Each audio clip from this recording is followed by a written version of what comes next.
වෙන්ඩීස් කියන අවන්හල් ජාලයේ නිර්මාතෘවරයා ව්‍යාපාර ආරම්භය ගැන ඉතාමත් අපූර්ව කතාවක් කියනවා. ඔහුගේ නම ඩේව් තෝමස්. ඔහු කියනවා ව්‍යාපාරයක් ආරම්භ කිරීම සඳහා අතිශය සරල කාරණා තුනක් සම්පූර්ණ විය යුතුයි කියලා. පළවෙනි කාරණාව ඔබේ නිෂ්පාදනය හෝ සේවාව පිළිබඳව ඔබ සතුව ඇති දැනුම. ඊළඟට ඔබේ පාරිභෝගිකයින් ඉලක්ක පාරිභෝගිකයන් පිළිබඳව ඔබ තුළ ඇති දැනුම. අවසානයේදී සාර්ථක වීම සඳහා ඔබ තුළ ඇති නොසන්සිඳන ආසාව හෝ කැමැත්ත. ඊටමත් කෙටි කාලයකදී සාර්ථකත්වයේ අත්පත් කරගත් ව්‍යවසායිකාවක් සමගින් අද බිසි කතා තුළින් අපි කතා බහ කරනවා. ඇය මාෂි ෆැෂන්ස්හි නිර්මාතෘවරිය සහ අධිපතිනිය සමාධි මල්ෂා ලක්මාලි වෙනවිය. ඊටමත් ගෞරවයෙන් පිළිගන්නවා. අයිබෝන්. සමාධි අපිට කියන්න ඔබ ව්‍යාපාර ශාස්ත්‍රයෙන් මූල්‍ය ශාස්ත්‍රයෙන් අධ්‍යාපනය ලැබුව කෙනෙක්. උපාධිය ලබා ගත්තට පස්සේ ඊටමත් හොඳ සැලරි එකකට හොඳ පඩියකට රැකියාවකට යාමේ හැකියාව ඔබට තිබුණා. නමුත් ඔබ ව්‍යාපාරයක් ආරම්භ කරනවා. ඇයි ව්‍යාපාරයක් ආරම්භ කළේ? ඇත්තටම කියන්න ඕනේ මම කැලණිය කැම්පස් එකේ ෆයිනෑන්ස් ඩිග්‍රී එකක් තමයි කළේ. ඉතින් ඩිග්‍රී එකෙන් පස්සේ මම ජොබ් එකක් කළා. මම ජොබ් එකකට සම්බන්ධ වුණා. ඉතින් මම මාස 7ක් වගේ එතන වැඩ කළා. ඉතින් මට එතන ඉන්නකොට තේරුණා මේ අර ගොඩාක් මම ස්ට්‍රෙස් එකේ වැඩ කරන්නේ අර ඒකට ඇත්තටම ගොඩාක් ලොකු කාලයක් අපි ජොබ් එකකට යොදවනවනේ. ඉතින් මම කල්පනා කරා ඒ ජොබ් එකට යොදවන කාලය තමන්ගෙම දෙයකට යෙදෙවුවා නම් ඊට වඩා ලොකු දෙයක් කරගන්න පුළුවන් නේද කියලා ඉතින් මම චුට්ටක් කල්පනා කරා. ඒකත් එක්කම කියන්න ඕනයක් පොඩි කාලේ ඉඳන්ම මම ඔය ආසයි ඔය එක එක දේවල් හදන්න. ඒක මං හිතන්නේ චෝටි කාලේ ඉඳන්ම මට තිබ්බ දෙයක්. ඉතින් මං කල්පනා කරා ඒක මගේ විනෝදාංශය වෙලා තිබුණේ. ඉතින් මං හිතුවා මගේ විනෝදාංශය මගේ ව්‍යාපාරය බවට පත් කරගත්තා නම් මට ලොකු ගමනක් යන්න පුළුවන් වෙයි කියලා. ඉතින් ඒ කියද්දි පොඩි සිද්ධියක් මට මතක් වුණා. මම ඒකත් කියන්නම් මෙහෙම. ඉතින් චූටි කාලේ එක දවසක් මං එළියේ ඇවිද ඉන්නකොට මිදුලේ තියනවා දකින්නවා මැටි පහනක්. ඉතින් සාමාන්‍යයෙන් අපි මැටි පහනක් ගන්නේ පහන පත්තු කරන්නනේ. ඒ වගේ දෙයකටනේ. ඉතින් මම කල්පනා කරා නෑ මම මේ මැටි පහනෙන් වෙන මොකක් හරි දෙයක් කරන්න ඕනේ කියලා හිතලා ඔය මැටි පහනත් අරගෙන ඉතින් ගේ ඇතුළට ඇවිල්ලා ඔක තියාගෙන ඉන්නකොට මට මතක් වෙනවා මේකට මේ පොඩි වැඩක් කරන්න ඕනේ කියලා. මම කරන්නේ මැටි පහන මේ වටේට එළියෙන් ගම් එකක් ගන්නවා. ලී අලවන්න ගන්න ගම් එකක් ඒක බයින්ඩර් ගම් වගේ මම ওই ගම් එක එළියෙන් ගාලා ටූත් පික් ටිකක් අරගෙන මේ මැටි පහන වටේට ළඟ ඇලෙව්වා. අලවලා ඉවරලා ඒ චූටි කාලේ මට පුළුවන් ওই මල් හදන්න ඒවා ඒ කාලේ ඉඳන්ම කරනවා. ඉතින් රිබන් වලිනුයි රෙදි වලිනුයි චූටි රෝස මල් ටිකක් හදලා ওই පහන ඇතුලෙන් ඇලෙව්වා. ඊට පස්සේ රෙදි වලින් මේ කොළ කපලා ඒවත් ඇතුලෙන් අලවලා මේ කාඩ්බෝඩ් වලින් දිග පටියක් කපලා ඒකේ රිබන් එකක් අලවලා දෙපැත්තේ ඒ පහන උඩින් දෙපැත්තෙන් ඇලෙව්වා. අලවලා චූටි මල් වාස් එකක් හැදුවා මේසෙ උඩ තියන්න. ඉතින් අර ඕවගේ චූටි දේවල් මම පොඩි කාලේ ඉඳන්ම කරනවා. ඉතින් මට හිතුණා මේ අර ඒ ස්කිල් එක මං අඳුරගෙන තිබුණේ. අඳුරගත්තේ හැබැයි මං කැම්පස් අවුට් වුණාට පස්සේ. ඉතින් මට හිතුණා ඒ පැත්තෙන් දෙයක් කරා නම් මට ලොකු ගමනක් යන්න පුළුවන් කියලා. ඒ වගේම කියන්න ඕනේ චූටි කාලේ ඒත් ඒ වගේ තව සිද්ධියක් මට මතක. එතකොට මම එක වසරේ වගේ ඉස්කෝලේ. ඉතින් චූටි කාලේ ගෑනු ළමයි ආසයිනේ බෝනික් වොන්ට. ඉතින් මමත් ආසයි බෝනික් වොන්ට. ඉතින් මට හිතුණා මේ සෙල්ලම් කරන්න බෝනික් එක්ක ඕනේ කියලා. ඉතින් ආස වුණාට මං ගොඩක් වෙලාවට අර මට ආස දේවල් මේ ඉල්ලන්න යන්නේ නැහැ ගෙදරින්. ඒ කියන්නේ මට පුළුවන් විදිහේ දේවල් මම හදාගන්න බලනවා. ඉතින් මං තාත්තගෙන් ඉල්ලන්න ගියේ නැහැ. ඉතින් මං ඊට පස්සේ අපේ අම්මා රෙදි වහනවා. ගෙදර රෙදි තිබුණා. ඊට පස්සේ රෙදි කැල්ලක් අරගෙන චූටි රවුන්ඩ් එකක් කපලා අතේ මැහුවා ඒ වටේට රවුම වටේට මහලා ඒ කණි පැත දාලා පුළුම් පුරවලා චූටි ඇස් දෙකක් කටක් දාලා චූටි බෝනික්කගේ මූණක් හදාගත්ත වූල් වලින් කොණ්ඩයක් දාලා ඉතින් මූණක් හදාගෙන දැන් ওই බෝනික්කට ගවුමක් ඕනේ. දැන් ගවුමක් දාන්නේ මොකද්ද කියලා කල්පනා කර ඉන්නකොට මම දකිනවා සාලේ තියෙන මල් වාස් එකක් තිබුණා. ඒකේ තිබුණා ප්ලාස්ටික් මල් කානේෂන් මල් වගේ ලා තැඹිලි පාට මල් වගේක් තිබුණා. ඉතින් ඕකෙන් එක මලක් මං අරගෙන දෙකට නමලා ඒ පෙති ටික මේ ඒක තමයි චූටි බෝනික් එක හැදුවේ. බෝනික්කගේ ගවුමට දැම්මේ. ඉතින් චූටි කාලේ ඉඳන්ම මං ඒ වගේ දේවල් කරනවා එක දේවල්. ඉතින් ඒකත් එක මම එතකොට අර මම දැන් හිතන්නකො කඩෙන් සල්ලි දීලා ගත්තොත් ඒක මට වටින්නෙත් නැහැ ඇත්තටම. අරක මම ගොඩාක් කල් මගේ ළඟ තියාගත්තා සෙල්ලම් කරනවා පරිස්සම් කරනවා අර මම මහන්සි වෙලා හදපු දෙයන්නේ. ඒකේ වටිනාකමත් මට වැඩි. ඉතින් ඒකත් එක්ක තමයි මම ඇත්තටම මේ පැත්තට යොමු වුණේ. අර කියන්නේ මම ආස දේවල් මම තනියෙන් හදාගත්තා වගේම මම හිතුවා තව කෙනෙක් ආස දෙයක් මට හදලා දෙන්න පුළුවන් නේ. ඒකේ නාව සතුටු කරන්න මට පුළුවන් නේ කියලා හිතලා තමයි මම ඇතර මේ තීරණය ගත්තේ. ඔව් හරි අපූර්ව කතාවක්. අය කුඩා කාල පටන්ම අතිශය නිර්මාණශීලී දරුවෙක්. දැන් දරුවන් තුළ නිර්මාණශීලීත්වය තියෙනවා. නමුත් වැඩේ වෙන්නේ අපේ අධ්‍යාපන රටාවට අනුව සමහර වෙලාවට දෙමව්පියන්ගේ ආසාවට අනුව නිර්මාණශීලීත්වය අයින් කරලා දරුවාට රැකියාවක් සඳහා ඉගෙන ගන්න සිද්ධ වෙනවා. දැන් ඔබ උපාධියක් ගන්නවා ඊළඟට යම් ප්‍රමාණයක් යම් කාලයක් රැකියාවක් කරනවා ඊළඟට ව්‍යාපාරයක් පටන් ගන්නවා. නිවසෙන් කොහොමද ලැබුණු සහයෝගය? මොකද ඒගොල්ලෝ කිව්වේ? ඔව් ඇත්තටම කියන්න ඕනේ. ඒ කියන්නේ මේ අපේ අයියත් එයා පේරාදෙණිය කැම්පස් එකේ එයා බයෝ කළේ. ඉතින් එයාත් හොස්පිටල් වල ජොබ් එක ආවා. ඉතින් ගියේ නැහැ. එයාත් ඔන්ටර්ප්‍රෙනර් කෙනෙක්. එයාත් ගෙදරින් ඉඳන් වැඩ කරන. ඉතින් එතකොට පොඩි ප්‍රශ්න තිබුණා ගෙදරින් මේ ඕවා කරලා හරියයිද කියන තැන හිටියා. හැබැයි අයියා කරලා පෙන්නුවා. ඉතින් ඒ හින්දා ගෙදරින් මට ලොකු ප්‍රෙෂර් එකක් ආවේ නැහැ. ඉතින් අර අම්මත් මට හැම වෙලාවෙම සපෝට් කරා. මොකද අයියාත් දෙයක් කරගත්ත නිසා අම්මා දැනගත්තා අනිවාර්යෙන් මමත් ඒ පාරේ යයි කියලා. ඉතින් ඒ හින්දා මට ගෙදරින් නම් සපෝට් එක උපරිම හම්බුණා. හැබැයි ඉතින් නෑදෑයෝ අහලපහලා ඒගොල්ලෝ ඉතින් දැනටත් ඉතින් කියනවා ඔවා කළා හරියනවද ඩිග්‍රී එකක් තියාගෙන ඇයි අපරාධනේ කියන තැන ඉන්නවා ඉතින්. මම හිතන්නේ ඒ විවේචනවලට ඒ දේවල් වලට ඊටම හොඳ පිළිතුරක් ඇය ලබා දීලා තිබෙනවා. අය සම්මානයටත් මෑතකදී පාත්‍ර වුණා. අපි ඒ ගැනත් කතා කරනවා. ඊට කලින් අප දැනගන්න කැමති සමාලි මොන නිෂ්පාදනද ඔබ මුලින්ම අලෙවි කරන්න පටන් ගත්තේ? කොහොමද මේ නිෂ්පාදන අලෙවි පටන් ගත්තේ? ඔව් ඒ කියන්නේ අර මම ඉස්සෙල්ලා කිව්වා වගේ පොඩි කාලේ ඉඳන්ම මම ඔය එක දේවල් කරන්න ආසයිනේ. ඉතින් මම හිතන්නේ මේක ඇත්තටම මට අර එක්ස්පීරියන්ස් එකත් එක්ක ආපු දෙයක්.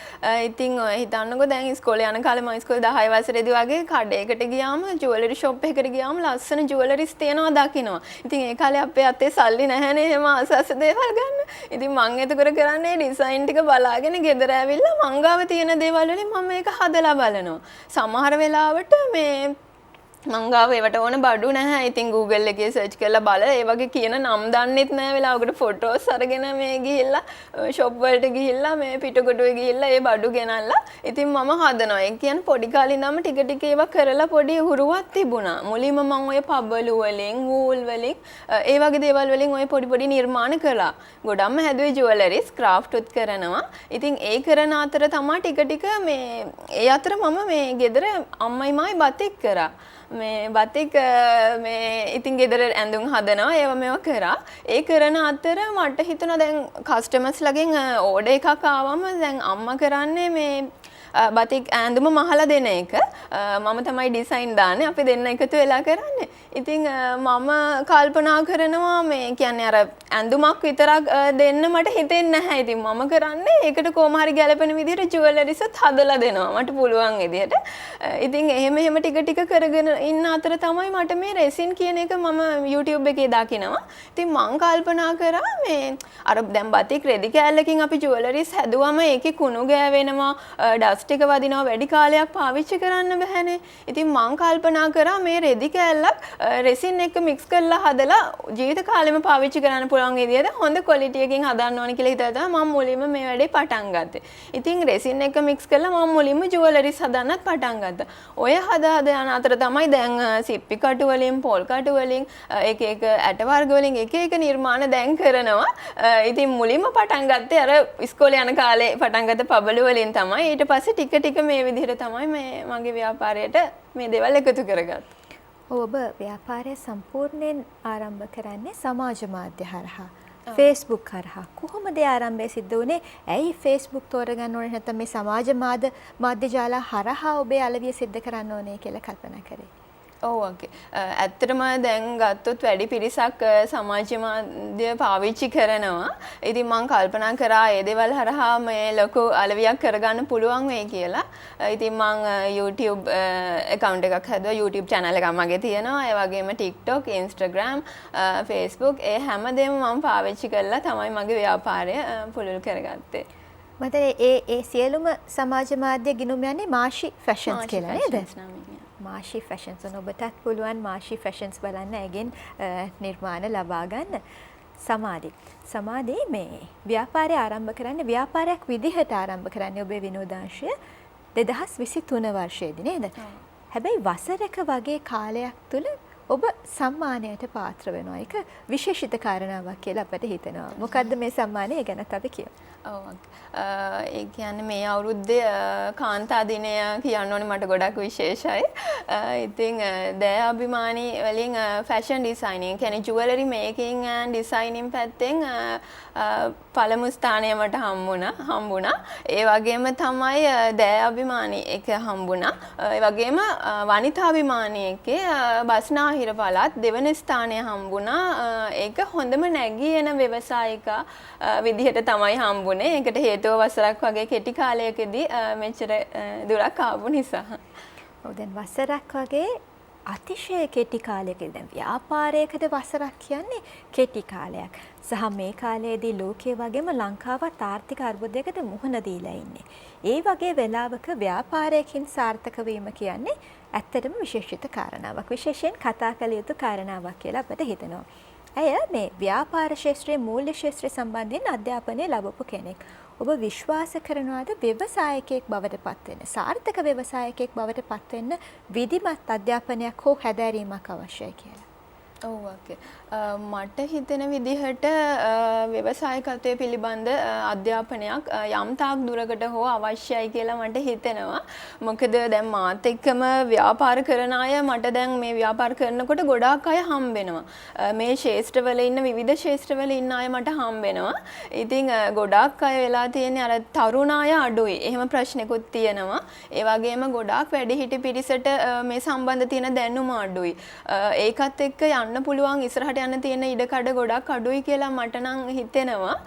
මොකද ඒගොල්ලන්ට තාක්ෂණික දැනුම භාවිතා කිරීමේදී එහෙමත් ප්‍රශ්න තියෙනවා. ඒ වගේම ව්‍යවසායික දැනුමත් මං හිතනවා යම් තාක් දුරකට අවශ්‍ය වෙනවා කියලා. ඔව් දැන් අය කිව්වා වගේ තාක්ෂණය ඊටම දියුණුවයි. ලෝකේ ඊටමත් වේගයෙන් ඉදිරියට යනවා. අපිත් ඒ වේගයෙන්ම ඉදිරියට යා යුතුයි නැත්නම් යම් පසුබෑමක් රටක් විදිහට අපට ඇතිවන්න පුළුවන්. ඔබ සමාජ මාධ්‍ය ජාලා හරහා තමයි ඔබේ ව්‍යාපාරය ආරම්භ කරන්නේ සහ පවත්වාගෙන යන්නේ. මතකද මුල්ම ඇනවුම ලැබුණු වෙලාව මොකද්ද? මුලින්ම ඔබ අලෙවි කරේ මොකද්ද නිෂ්පාදනය? මුලින්ම මට ලැබුණ ඇනවුම තමයි ව්‍යාපාරය ආරම්භ කරපු ගමන්ම හම්බුන එකක්. ඒක ඉන්දියාවට යවන්න බතික් ජුවලරි තමයි මං කිව්ව මුලින්ම මම බතික් වලින් තමයි පටන් ගත්තේ. ඉතින් ඒක මට ටිකක් ලොකු ඕඩර් එකක්. ඉතින් මං ගොඩක් ආසාවෙන් ඒක කළා. මුලින්ම මට හම්බුනේ බතික් ජුවලරිස් වලට. සමාධි අපිට කියන්න දැන් මේ මොහොත වන විට මොනවද ඔබ අලෙවි කරන නිෂ්පාදන, මොනවද ඔබ සතුව තිබෙන නිර්මාණ? දැනට මම කියන්නේ මුලින් අර එක එක නිර්මාණ කළාට මම ගොඩක් ප්‍රසිද්ධියටපත් උනේ මේ රෙසිනොත් එක්ක. ඉතින් රෙසින් සම්බන්ධ ඕනෙම විදිහේ නිර්මාණයක් මම කරනවා. ඒ කියන්නේ ඒක කියන්න ඕනේ ගොඩක් වෙලාවට මංගාවට එන්නේ යුනික් කස්ටමර්ස්ලා. ඉතින් ඒ කියන්නේ ඒගොල්ලොන්ට තියෙන මොකක් හරි ගැටලුවක් විසඳ ගන්න තමයි මාව හොයාගෙන එන්නේ. එහෙම අය ගොඩක් ඉන්නවා මට. ඉතින් කියන්න ඕනේ එක මල්ලි කෙනෙක් එක දවසක් කතා කරලා මට කියනවා එයා ගාල්ලේ. ඉතින් කතා කරලා මට කියනවා අක්කේ මේ මගේ ගර්ල් ෆ්‍රෙන්ඩ් දෙන්න මට පෙන්ඩන්ට් එකක් හදා ගන්න ඕනේ කියලා. ඉතින් එයා කියනවා එයාට හાર્ට් ෂේප් එකේ තමයි මේ පෙන්ඩන්ට් එක හදලා ඕනේ කියන්නේ. ඉතින් ඒක චූටි පෙන්ඩන්ට් එකක් ඉල්ලන්නේ. එයා අන්තිමට හැබැයි මට කියනවා අක්කේ ඒකට මගේ බ්ලඩ් දාලා තමයි මට හදලා ඕනේ කියලා. ඉතින් කියන්න ඕනේ මට ඇත්තටම මේ එක්සයිට් වුණා. මමත් මීට කලින් ඒ වගේ නිර්මාණ කළා තිබ්බේ නැහැ. ඉතින් මං කවදාවත් එහෙම එන අභියෝගයක් බාර ගන්න නැතුව අතාරින්නේ නැහැ. මං කිව්වා හැබැයි මල්ලි මම මේක හදලා නෑ. ඒත් ඒක කරන්න ඕනේ මටත් ආසයි. එහෙම කියන තැන තමයි මම හිටියේ. ඉතින් ඊට පස්සේ මට නිින්ද යන්නෙත් නැහැ අක්කේ. ඕක හදලා ඉවර වෙනකන් මම රැටත් කල්පනා කරන ඇත්තට එහෙමත් හදන්න පුළුවන් මේක කොහොමද තීද දැන් ඕක ගැනම තමයි හිතන්නේ. ඊට පස්සේ කොහොම හරි මල්ලි මට බ්ලඩ් එවලා තිබුණා. ගාල්ලේ ඉඳන් කුරිය කළා. ඊට පස්සේ මං ඉතින් ඕක දාලා හැදුවා. හරි ලස්සනට ආවා ඒ කලර්ස් එහෙම මටත් හිතා ගන්න බෑ. හරි නැචරල් කලර්ස් තිබ්බේ ඒක. ඉතින් එයා ගොඩක් සතුටු වුණා. ඉතින් එයා කිව්වා Facebook එකේ ගොඩාක් අයට කිව්වා මෙහෙම දෙයක් හදලා දෙන්න කියලා හැමෝම ඒක ඒ කියන්නේ බාරගත්තේ නැහැ කියලා කිව්වා. ඒ කියන්නේ අර කවුරුත් අර කලින් කළා නැහැ කියලා එහෙම තමයි කිව්වා කිව්වේ. ඉතින් අර මම එහෙම නෑ මං ගාවට ඒ වගේ ගොඩාක් එන්නේ යුනික් කස්ටමර්ස්ලා. ඒ වගේම තව මගේ යාළුවෙක් කතා කරා එයාගේ යාළුවාගේ බර්ත්ඩේ එක කියලා. ඉතින් එයා කිව්වා යාළුවාගේ යාගේ ෆොටෝ එකක් මේ බිත්තර කටුවක් ඇතුළට දාලා හදලා දෙන්න කියලා. ඉතින් මම මං ඒ වගේවත් කලින් කරලා තිබ්බේ නෑ. ඉතින් අර මං ඒකත් මං ලස්සනට හදලා දුන්නා යාලට. ඉතින් අර ඒ වගේ මං ගාව තියෙන නිර්මාණ කියලා මට මෙහෙමයි කියලා දෙයක් කියන්න බෑ. අර කියන්නේ කස්ටමර් කෙනෙක්ට මොකක් හරි දෙයක් හිතලා මාව හොයාගෙන ආවොත් මං අනිවාර්යෙන් ඒ දේ හදලා දෙනවා. ඉතින් අර ඒ කියන්නේ මං කියවනේ පොඩි කාලේ ඉඳන්ම මං වෙනස් විදිහට හිතන කෙනෙක් කියලා. ඉතින් මට ආස දේවල් මං හදාගත්තා වගේ. ඉතින් කස්ටමර් කෙනෙක්ට ආස ඕනම නිර්මාණයක් මම හදලා දෙනවා. ඉතින් ප්‍රධාන වශයෙන්ම බතික් එක්ක යන ආභරණ මං ගාව තියෙනවා. එතකොට රෙසින් ආශ්‍රිත ඕනම ජුවලරි එකක් මම කරනවා. ඒ වගේම ක්‍රාෆ්ට් තියෙනවා. ඊට අමතරව දැන් ළඟදි පටන් අරගෙන යන ප්‍රොඩක්ට්ස් ටිකක් තියෙනවා නැචරල් පැත්තෙන් පොල් කටු, සිප්පි කටු ආශ්‍රිතව නව නිර්මාණ මේ දවස්වල ගෙදර කරන ගමන් ඉන්නේ. ඇය තමන්ගේ නිෂ්පාදන නිර්මාණ පිළිබඳව විස්තර කරද්දී ඔබ තිරේ ඇයගේ නිර්මාණ කීපයක් දකින්නට ඇති. ඒ නිර්මාණ පිළිබඳවත් කියමු කොහොමද සමාධි මේ නිර්මාණ හදාගන්න මේවටත් මේ රෙසින්ද වානිෂ් වගේ ගතියක් ෆිනිෂින් එකක් ඇවිල්ලා තියෙන රෙසින්ද භාවිත කරලා තියෙන්නේ. මේකත් මම හදලා තියෙන රෙසින් භාවිතයෙන් මේ නිර්මාණවල තියෙන්නේ ඒ කියන්නේ සිප්පි කටු වල තියෙන ස්වභාවික වර්ණය ඒ විදිහටම තියෙන්නේ. බෑග්ග්‍රවුන්ඩ් එකට විතරයි මම වර්ණයක් එකතු කරලා තියෙන්නේ. ඉතින් මේ සිප්පි කටු මම මේ නිර්මාණය හදන්න අරන් තියෙන්නේ ෆොටෝ ෆ්‍රේම් එකක්. ওই ෆොටෝ ෆ්‍රේම් එකේ තමයි මම ඔය නිර්මාණය කළා තියෙන්නේ. ඉතින් ඒ සිප්පි කටු මුලින්ම තියලා මේ ඊට පස්සේ රෙසින් ලේ එකක් දාලා තියෙනවා. ජීවිත කාලයම ඔක පාවිච්චි කරන්න පුළුවන්. ඒ හැම එකෙම තියෙන්නේ ඒ ස්වභාවික වර්ණයේ විදිහටම ආරක්ෂා වෙන විදිහට තමයි නිර්මාණ හදලා තියෙන්නේ. හරි අපූර්ව නිර්මාණ හරිම ලස්සනයි මේකේ තියෙන යුනික්නස් එක නේද? තියෙන විශේෂත්වය බොහෝ දෙනෙක් ඇයට කිව්වා කියලා මේ විදිහේ නිර්මාණ කොහෙවත් වෙන දැකලා නැහැ කියලා. සමානි රෙසින් භාවිතයෙන් තමයි මේ නිර්මාණ කරනවා කියලා කිව්වේ. රෙසින් කොහෙන්ද මිලදී ගන්නෙ? කොපමණ වෙලාවක් යනවද මේ නිර්මාණය නිම කරන්න වේලෙන්න කොපමණ වෙලාවක් යනවද? මම රෙසින් මිලදී ගන්නේ පෙට්‍රෝකෙම් එකෙන් මොරටුවෙන්. ඉතින් මේ නිර්මාණයක් කරන්න ඩිසයින් එකක් දාන්න අතරම දවස් දෙකක් විතර යනවා. දාලා ඉල්ලයි කියන්නේ නිර්මාණය වේලෙන්න වෙනම දවසක් තියන්න ඕනේ. ඉතින් ස්වභාවික පරිසරයේ තියෙන දේවල් පාවිච්චි කළා තමයි මම ගොඩක් වෙලාවට නිර්මාණ කරන්නේ. දැන් මේකේ තියෙන සිප්පි කටු, ඒ වගේම වීදුරු කටු, ඒ වගේ දේවල් උනත් පාවිච්චි කළා මම නිර්මාණ කරනවා. ඒ කියන්නේ පෙන්ඩන්ට් වල ඇතුළට පවා දාලා හදනවා ලස්සන ඩිසයින්ස්. ඉතින් අපි හිතන්නේ නැති ඕනම දෙයක් අපිට මේ වගේ දේවල් වලට ගන්න පුළුවන්. පරිසරයේ තියෙන ඕනම දෙයකින් මේ වගේ නිර්මාණයක් කරන්න පුළුවන්. සමාධි මේ නිර්මාණවල මේ නිෂ්පාදනවල කල් පැවැත්ම කොයි වගේද? කොයි තරම් කාලයක් තියාගන්න පුළුවන්ද? ඔව් මේ එපොක්සි රෙසින් වලින් හදන නිර්මාණ අපිට ජීවිත කාලය පුරාම තියාගන්න පුළුවන්. ඉතින් ගොඩාක් වෙලාවට දැන් මේ දේවල් කරනවා. ඒ කියන්නේ ෆ්ලවර් ප්‍රිසර්වේෂන් එක මනමාලියන්ගේ මල් බොකීසේ විදිහට හදනවා. ඒ වගේම පොඩි බබාලාගේ බර්ත්ඩේ එක ඉපදුනාට පස්සේ පෙකණි කටුවේ ඉඳන් ඒ දේවල් පවා ආරක්ෂා කරගන්න මේ විදිහට දාලා මේ මෝල්ඩ් ඇතුළට දාලා ප්‍රිසර්ව් කරලා තියාගන්නවා. මොකද ඒක ජීවිත කාලෙ මේගොල්ලන්ට තියාගන්න පුළුවන්. මේකේ කල් පැවැත්ම ඉතා ඉහළයි. ඇය මේ අපූර්ව කතාවක් කිව්වා. ඇය කිව්වා දැන් සාමාන්‍යයෙන් අපි ව්‍යවසායකයෙක් එහෙම නැත්නම් ව්‍යාපාරයක් සම්බන්ධ කරගෙන කතා කළාම ඒ අයගේ තියෙන නිෂ්පාදන තමයි අපට බොහෝ වෙලාවට මිලදී ගන්න පුළුවන්. ඒවා යම් ප්‍රමාණයකට කස්ටමයිස් කරලා ගන්න පුළුවන්. හැබැයි සමාධිකයේ විශේෂත්වය මාෂී ෆැෂන්ස් වල විශේෂත්වය තමයි පාරිභෝගිකයා ඉල්ලන විදිහට යාගේ අදහසට අනුව ඔබේ නිර්මාණය කරලා දෙන එක. ඔබ හිතන්නේ ඒ නිසාද ඔබේ පාරිභෝගිකයන් නැවත නැවතත් ඔබ ගාවට එන්නේ? අනිවාර්යයෙන්ම. ඒක එහෙම හැදිච්ච කස්ටමර්ස්ලාම තමයි මට ඉන්නේ. ගොඩාක් ඒගොල්ලන්ට තියෙන ගැටලුවක් විසඳ ගන්න තමයි මං ගාවට එන්නේ. ඒක හරි අපූර්ව කතාවක්. පාරිභෝගිකයාට තිබෙන ගැටලුව විසඳා ගැනීම සඳහා සමාධි ගාව ඕන වෙලාවක පිළිතුරු තියනවා නේද? තව කස්ටමර් කෙනෙක් මට මතක් වුණා. එයා මට BMICH එකේ එක්සිබිෂන් එකකදී හම්බෙන්නේ. එතනදී ස්ටෝල් එකකදී මගෙන් බඩු අරන් ගිහිල්ලා. ඉතින් ඒවට එයාට ආස හිතලා අන්තිමට ගෙදරට මාව හොයාගෙන ඊට පස්සේ දැනටත් එයා මගෙන් දිගටම බඩු ගන්න කෙනෙක්. ඉතින් ඊට පස්සේ එයාගේ එන්ගේජ්මන්ට් එකට එයාට මේ හදලා දෙන්නකෝ ජුවලරි සෙට් එකම. ඉතින් එතකොට යාගේ ෆ්‍රොක් එක තිබ්බේ පින්ක් කලර්, ෂූස් වල මේ ගෝල්ඩ් කලර්, මේ මල්බෝකි එකේ මෙරෝන් කලර්, ওই කලර්ස් ඔක්කොම මික්ස් කරලා මට හදලා දෙන්නකෝ. ඉතින් බැංගල් එකයි, රින් එකයි, නෙක්ලස් එකයි, ඉයරින්ස් ඔය ඔක්කොම. ඉතින් ඇත්තටම ටිකක් වෙලාවකට හරි අමාරු වැඩක්. ඉතින් ගොඩක් කල්පනා කරන්න ඕනේ. සමහර වෙලාවට මම වෙලාව ඉල්ල ගන්නවා හිතන්න අර ඩිසයින් එකක් කරන්න අර ඒගොල්ලෝ කස්ටමර්ට ආස විදිහටම හදලා දෙන්න. ගියාම ටික කාලයකුත් ඕනේ. ඉතින් මං හිතන්නේ මං ඒවත් ලස්සනට කරලා දෙන්න. මට ඒ වගේ අර හැදිච්ච කස්ටමර්ස්ලා ඉන්නේ ගොඩක් වෙලාවට. අපි අද කතා බහ කරමින් ඉන්නේ මාෂි ෆැෂන්ස්හි නිර්මාතෘවරිය අධිපතිනිය සමාධි මල්ෂා ලක්මාලි මෙනවියත් එක්ක. සමාධිත් එක්ක අපි ගොඩක් දේවල් කතා කරා. ඒගේ නිර්මාණ කොහොමද සිද්ධ වෙන්නේ, කොහොමද මේ නිර්මාණ කටයුතු සිද්ධ වෙන්නේ, නිෂ්පාදන කටයුතු සිද්ධ වෙන්නේ කියන කාරණාව ගැන අපි කතා බහ කළා. මම ඔබට කිව්වා ඇය ව්‍යාපාරය ආරම්භ කළ ඉතාම කෙටි කාලයක්. මේ ව්‍යාපාරය නිසාම, ඇයගේ නිර්මාණ නිසාම ඇයට විශේෂිත අවස්ථා කීපයක් ලැබෙනවා. ඇයට අවස්ථාව ලැබෙනවා ජාත්‍යන්තර ප්‍රදර්ශන කීපයකට සම්බන්ධ වෙන්න. සමාධි අපිට කියන කොහොමද ඒ අත්දැකීම?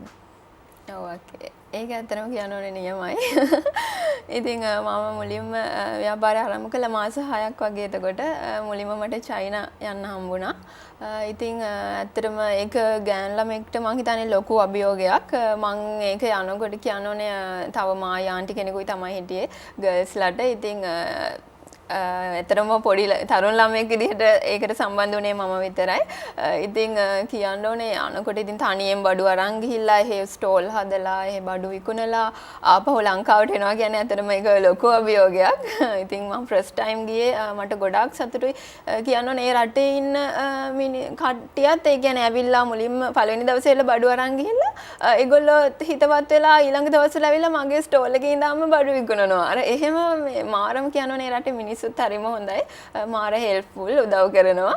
නිතරම ඉතින් අනිත් එක ඒ රටේ මිනිස්සු එන කැමති. ලංකාවේ දේවල් කිව්වම හිතන්නකො දේශීය දේවල් වලට මාරම ඉල්ලුමක් තියෙනවා. ඉතින් මම ගොඩාක් ආසාවෙන් ගිහිල්ලා ආපු එකක් තමයි චයිනා ඒ ටුවර් එක. ඒ වගේම ගිය අවුරුද්දේ මම ඩිසෙම්බර් ගියා ඉන්දියාවේ. කේරළ වල තිබුණ එක්සිබිෂන් එකක් සාර්ගාලය කියලා. ඉතින් ඒ එක්සිබිෂන් එකත් මාසයක් විතර තිබුණා. ඉතින් මම ඇත්තටම එහෙ ගියාට පස්සේ ආයෙ එන්න හිතුනේත් නැහැ. මේ ඉතින් ඒත් එහෙමයි ඉන්දියන් කට්ටිය ගොඩාක් ආසයි අර ලංකාවේ කිව්වම නේබර්ස්ලා කීකේ හැමතිස්සෙම වෙනවා කියන ලංකාවේ අයට මාරම විදියට ඒගොල්ලෝ වටිනාකමක් දීලා තිබ්බා ලංකාවේ නිෂ්පාදන වලට. ඉතින් මං අරන් ගියපු ජුවලරි ඔක්කොම එහෙ සෙල්ලුණා. එනකොට මුකුත් ඉතුරුනේ නැහැ. ඉතින් එයාලා හරිම ආසයි මේ නිර්මාණ වලට. අර අනිත් එක ඒගොල්ලන් දැන් ලංකාවේ සමහර වෙලාවට මේ නෙක්ලස් එකක් ඇතුලේ ලංකාවේ තියෙන මුහුදු වැලි මොනවා හරි නැත්නම් ලංකාවේ මොනවා හරි කොලයක් හරි දාලා කිව්වම එයාලා හරි කැමැත්තෙන් ගන්නවා. අර දේශීය දේවල් වලට මාරම ඉල්ලුමක් තිබුණා. ඉතින් ඇත්තටම මේ මං කියනවනේ ඉතින් ගොඩාක් සතුටුයි වෙනස්ම එක්ස්පීරියන්ස් එකක් ඒක. ඉන්දියාවේ එහෙම ඒගොල්ලෝගේ ආටිකල්ස් වලත් අපේ විස්තර දාලා තිබුණා. ඉතින් මං ගොඩාක් ආසාවෙන් ගියපු ටුවර්ස් දෙකක් ඒ දෙක. මම හිතන්නේ එවැනි විශේෂිත අවස්ථාවන් ලැබෙන්නේ ඉතාමත් කලාතුරකින්. සමාධිට එවැනි අවස්ථා ලැබිලා තියෙනවා. සමාධි දැන් ඔබ විදේශීය ගනුදෙනුකරුවන් සමග පාරිභෝගිකයන් සමග ගනුදෙනු කළා, කතා බහ කළා. එයාගේ අදහස් දැනගත්ත ඔබේ නිෂ්පාදන පිළිබඳව. දැන් මේ රෙසින් වලින් කරන ඔබේ මේ හෑන්ඩ් ක්‍රාෆ්ට්ස් වගේ දේවල් වෙන්න පුළුවන්, ජුවලරිස් වගේ දේවල් වෙන්න පුළුවන්. මේ නිර්මාණ කර්මාන්තයක් දක්වා දියුණු කරලා රටට විදේශ වෙනුවෙන් උපයන මාර්ගයක් බවට පත් කරන්න පුළුවන් වේවි කියලා ඔබ විශ්වාස කරනවද? අනිවාර්යයෙන්ම පුළුවන්. ඇත්තටම දැන් කට්ටිය හිතන්නේ ඒකයි මම අර මුලින්මත් කිව්වේ දැන් බලන කට්ටිය හිතනවා මේ ওই දේවල් කළා හරියනවද? ඇයි ඩිග්‍රී එකක් තියන් ඇයි මේවා කරන්නේ? මේ පොඩි පොඩි මාල විකුණලා පුළුවන්ද කියන තැන ඉන්නවා. ඉතින් එහෙම දෙයක් නෑ. අතර මම දැන් මේ ෆීල්ඩ් එකේ ඉන්න නිසා මම කරන නිසා මගේ එක්ස්පීරියන්ස් එකත් එක්ක කියන්න ඇත්තටම ලොකු ගමනක් යන්න පුළුවන්. මේ දේවල් වලට මාර ඉල්ලුමක් තියෙනවා විදේශිකයන්ගෙන්. ඉතින් අපිට පුළුවන් රටට ඩොලර් ගේන්න අනිවාර්යයෙන්ම පුළුවන්. ඔබේ නිෂ්පාදන මං හිතන්නේ ඔබ සමාජ මාධ්‍ය හරහා අලෙවි කරනවාට තනි ගනුදෙනු කරුවන්ට අලෙවි කරනවාට අමතරව වෙන අවුට්ලට්ස් වලත් ලබා ගන්න මිලදී ගන්න අවස්ථාව තිබෙනවා නේද? ඒක කොහෙද කියලා කියනවා. දැනට ජාතික ශිල්ප සභාවේ ෂෝරූම් වල මගේ නිර්මාණ තියෙනවා. ඒ වගේම IDB එකේ ලක්කම් එකේ මගේ නිර්මාණ තියෙනවා. ඒ වගේම ලක්සල, ඒ වගේම ජනකලා කේන්ද්‍රය, ඒ වගේ රාජ්‍ය ආයතනවල මගේ නිර්මාණ තියෙනවා. එයාලගේ ෂෝරූම්ස් වල. ඔව් දැන් මේ රෙසින් ජුවල්රීස් වෙන්න පුළුවන් නැත්නම් මේ රෙසින් වලින් ඊළඟට ඔබ කිව්වා වගේ මුහුදු වැලි වලින් සිපි කටු වලින් හදන හෑන්ඩ් ක්‍රාෆ්ට්ස් වෙන්න පුළුවන්. ඔබ කිව්වා බොහෝ දෙනෙක්ගේ ඉල්ලුම තියෙනවා විදේශිකයන්ගේ ඉල්ලුම තියෙනවා කියලා මේ නිෂ්පාදන වලට. දැන් ඇත්තටම මේ රෙසින් කියන ආර්ට් එක විදේශ රටවලත් තියෙනවා. ජාත්‍යන්තරෙත් තියෙනවා. ඔබ මේ ජාත්‍යන්තරයේ තිබෙන ට්‍රෙන්ඩ්ස් ෆලෝ කරනවාද ඒවා පිළිබඳ නිරන්තර හැදෑරීමක් කරනවාද මේ නිර්මාණවලදී? ඇත්තටම කිව්වොත් එහෙම එකක් නෑ. අර මම එහෙම වැඩිය එහෙම ෆලෝ කරන්නේ කියන්නේ මම එළියට ගියාම ඒක අර මගේ ඔළුවේ තියෙනවා. දැන් ස්වභාවික පරිසරයේ මොකක් හරි දෙයක් දැක්කම මේක මේකට ගන්න පුළුවන්. ටක් ගාලා මට ඔළුවට එනවා. ඉතින් කියන්න ඕනේ ඒ වගේම මට මේ ළඟදී මම ගියා අපේ මහර තිබුණා එක්සිබිෂන් එකක්. මේ ඒකට දැන් ගිහිල්ලා ඉන්නකොට ස්ටෝල් එක අපිට ස්ටෝල් තිබුණේ එළියේ.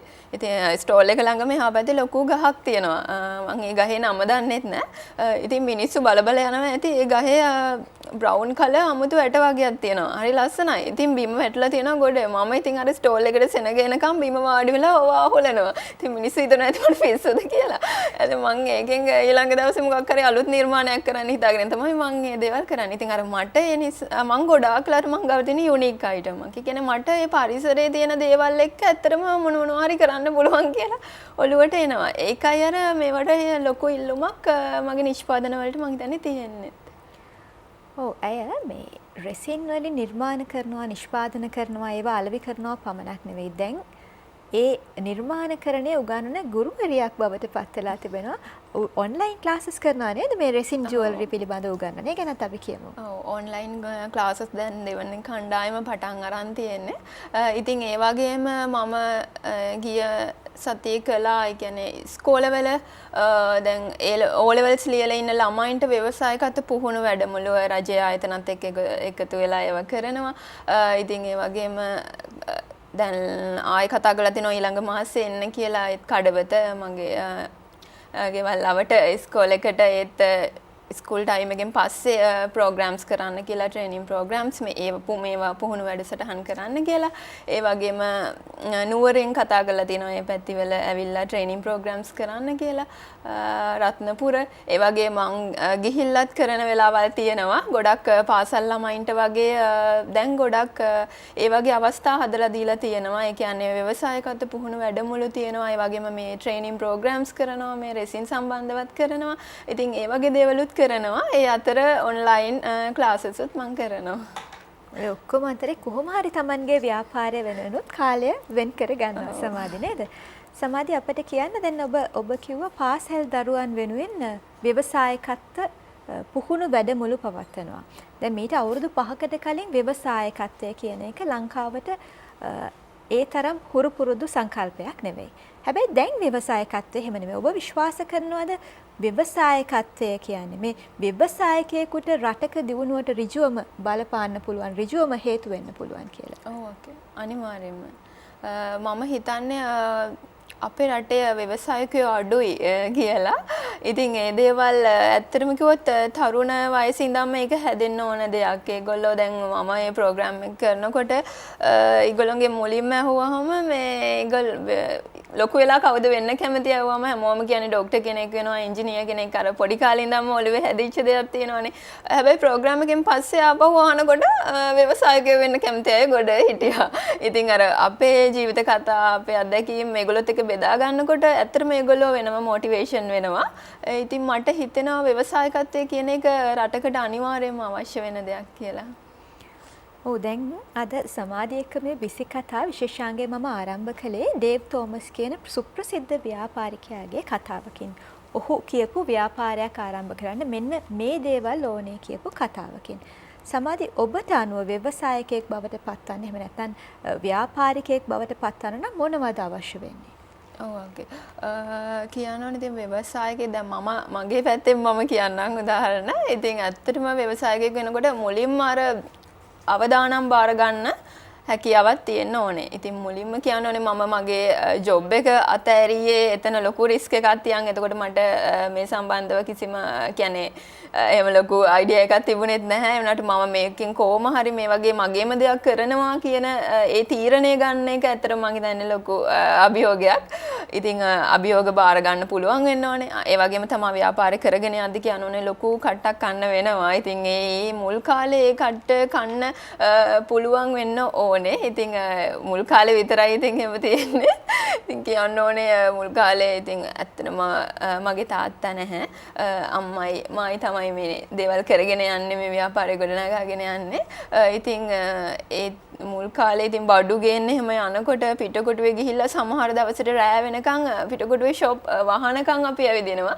ඇවිදලා ඕන බඩු ටික අරගෙන බස් එකේ ඉතින් අරන් යන්නේ. ඒ කාලේ ඉතින් ඒ විදිහට මාරම කට්ටක් කෑවා. ඉතින් ඒ නිසා මං කියන්නේ ඉතින් ඒ අභියෝග බාර ගන්න, දරා ගන්න ඒ හැම හැකියාවක්ම තියෙන්න ඕනේ ව්‍යවසායකයෙක්ට අනිවාර්යයෙන්ම. ඒ වගේම නවෝත්පාදන කරන්න හැකියාවක් තියෙන්නත් ඕනේ. ඔව් ඒක ලස්සන කතාවක්. බොහොම කටු කන්න සිද්ධ වුණා, දුෂ්කරතාවලට මුහුණ දෙන්න සිද්ධ වුණා කියලා සමාධි කිව්වා.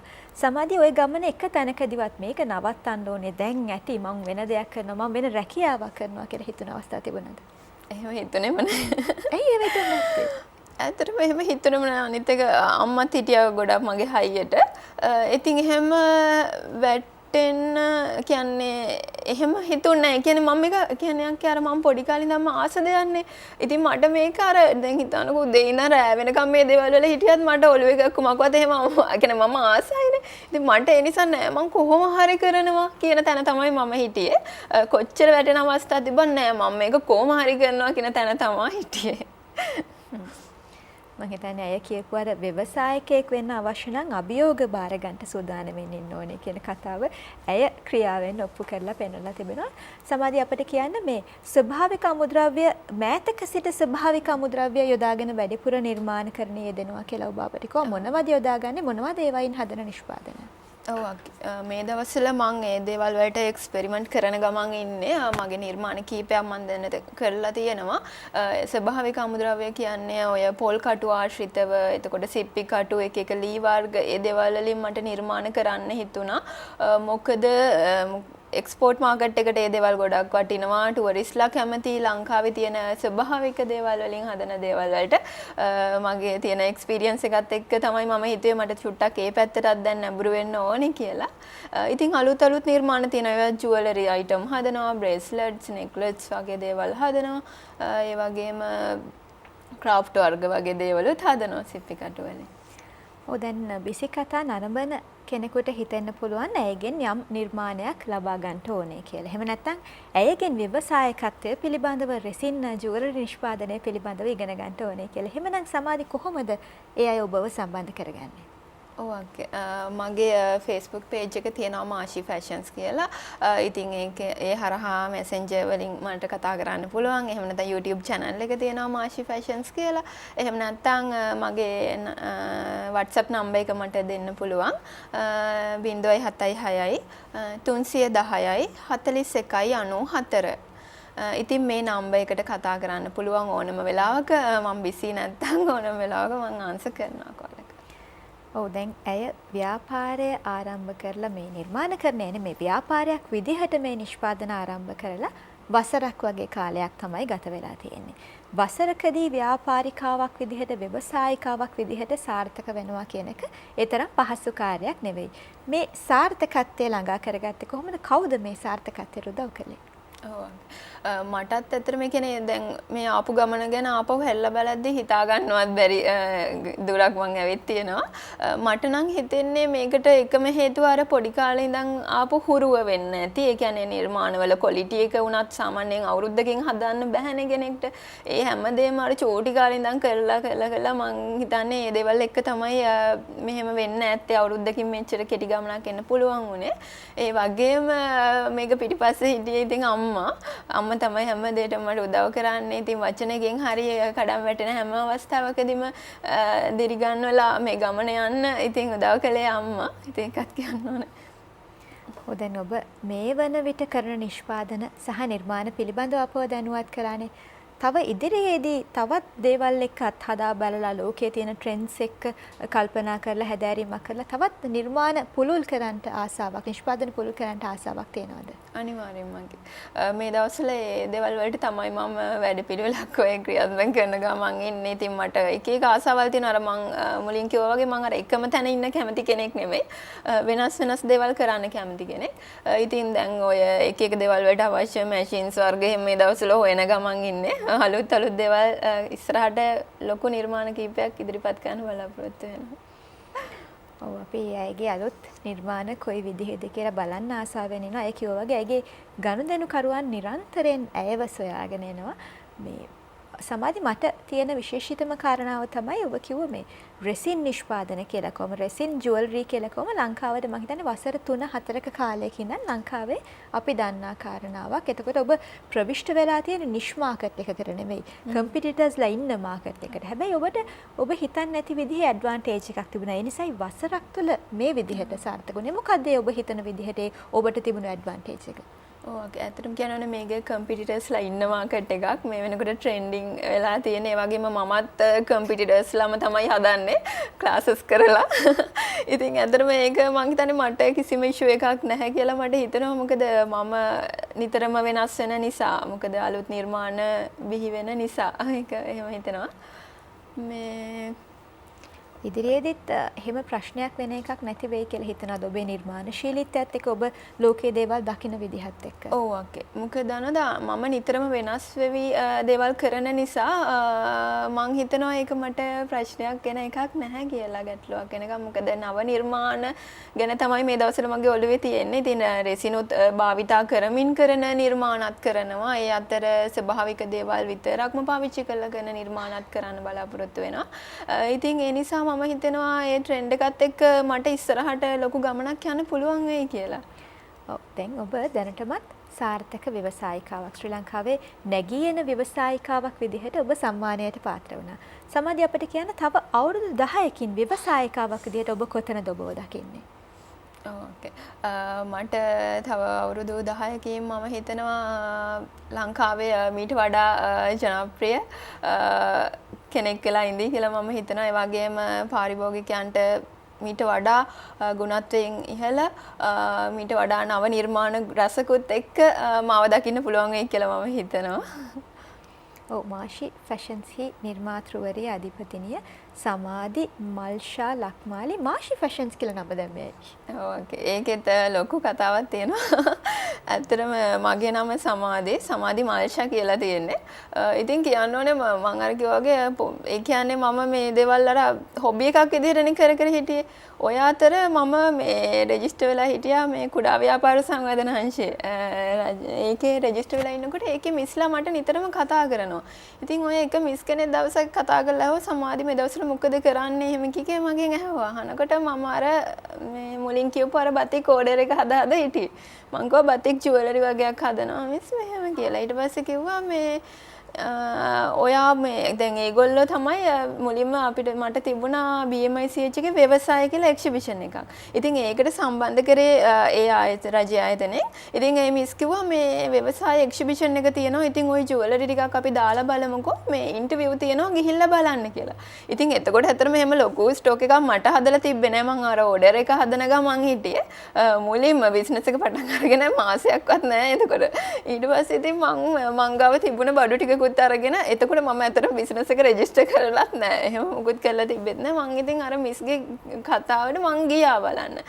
ගම්පහ කච්චේරියට ගියපු වෙලාවේ මිස්ලා බලලා දැන් මේ බඩු හොඳටම ක්වොලිටි එකත් හොඳටම හොඳයි. යාළුවට ඒකට ආසයි තුණා. ඊට පස්සේ යාළුවා කිව්වා මෙයාව මේ අර චයිනා එක්සිබිෂන්ස් වලටත් මෙයාව සම්බන්ධ කරමු. එහෙම කියලා එතනදී මෙයාලා කතා කරලා ඊට පස්සේ යාළුවා BMICH එකේකට මාව දාන්න කැමති වුණා එක්සිබිෂන් එකට. ඉතින් ඊට පස්සේ කියනවනේ ඒ ඉන්ටර්විව් එකෙන් පස්සේ තව ඉන්ටර්විව්ස් දෙකකුත් තිබුණා. ඉතින් කොහොම හරි ඒ දෙකත් සිලෙක්ට් වුණා. ඉතින් ඔතනදී තමයි මේ ඒගොල්ලන්ට ඕන වුණා බිස්නස් එකට නමක්. ඉතින් එතකොට අතර මම බිස්නස් එකට නමක් දාලත් නෙමෙයි එතනට බඩු ටික අරගෙන ගියේ. ඊට පස්සේ එතන හිටිය මිස් කෙනෙක්ම සන්ධ්‍යා මිස් කියලා ඒ මිස් තමයි කිව්වේ අපි එහෙනම් මේකට මාල්ෂා කියලා තියෙන නිසා මාෂි කියලා දාමු කියලා. ඒ මිස් තමයි මාෂි ෆැෂන් කියලා නම දැම්මේ. අතන මේකනේ මම හිතලා දාපු නමකුත් නෙමෙයි. ඉතින් කොහොම හරි එහෙම අහම්බෙන් එතන අර හදිස්සියට දාන්න ඕන කමට දාපු නමක් මේක. ඒ වුණාට මං හිතන්නේ ඒකත් එක්ක මං ලොකු ගමනක් ගියානේ. මං ඒ නිසා නම වෙනස් කරෙත් නෑ. ඒ නම ඒ විදිහටම තිබ්බා.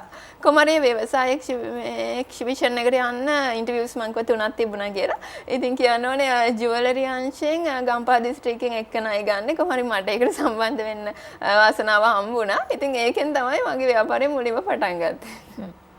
මොකද සමාධි මල්ෂාට මාෂි ෆැෂන්ස් කියලා ව්‍යාපාරයක් කොහොමද ආරම්භ කරන්න හිතුනේ කියලා දැනගන්නත් හිතන අවසානයේදී ඇයට අවශ්‍යතාවය තිබුණේ තව වසර 10කින් ශ්‍රී ලංකාව තුළ ජනප්‍රිය නිර්මාණ ශිල්පිනියක් බවට ව්‍යවසායිකාවක් බවට පත්වීම ඒ හීනය සැබෑ වේවා කියලා අප ඔබට ප්‍රාර්ථනා කරනවා. බොහොම ස්තුතියි බිසි කතා අපේ වැඩසටහනට එකතු වුණාට. අද බිසි කතා අපේ විශේෂාංගයට එකතු වුණේ මාෂි ෆැෂන්ස්හි හිමිකාරිය නිර්මාතෘවරිය සමාධි මල්ෂා ලක්මාලි මෙනවිය. බොහොම ස්තුතියි. අයුබෝවන්. එහෙනම් අදට අපි බිසි කතා තුළින් සමුගන්නවා.